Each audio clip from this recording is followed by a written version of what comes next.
নাম সুনু দত্ত শইকীয়া মোৰ ল'ৰা এটা 6 বছৰ এতিয়া আপোনাৰ মানুহজন ঢুকোৱাৰ পিছত মই পাব্লিক হেল্থত এতিয়া পঢ়ি আছোঁ এতিয়া চাকৰিটো অলপ মানুহজনৰ পৰাও কাম চাম শিকিলোঁ আৰু অফিচাৰ এজন মানুহৰ পৰা শিকিলোঁ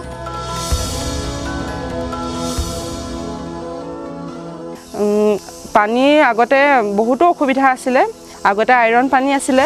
এই পানীৰ কাৰণে মানে বহুতো প্ৰব্লেম হয় চুলিৰ কাৰণে প্ৰব্লেম হয় স্কিনৰ কাৰণে প্ৰব্লেম হয় খোৱা আৰু বাচন বৰ্তন ধোৱা সকলো কামৰ কাৰণে অসুবিধা হয় এতিয়া পানীখিনি সময়মতে পাই সুখী হৈছোঁ আৰু পানীখিনি পাই পানী আমাৰ জীৱন আৰু পানী আমাৰ প্ৰাণ এদিন হয়তো ভাত আমি নোখোৱাকেও থাকিব পাৰোঁ কিন্তু পানী নোখোৱাকৈ আমিতো এক মুহূৰ্তও থাকিব নোৱাৰোঁ এই বিশুদ্ধ পানীকণ পাই পেলাই আমি মানে আমাৰ বেমাৰৰ পৰাও আমি পৰিত্ৰাণ পাইছোঁ আৰু বিশুদ্ধ পানীকণ পাই আমি মানে খুবেই আনন্দিত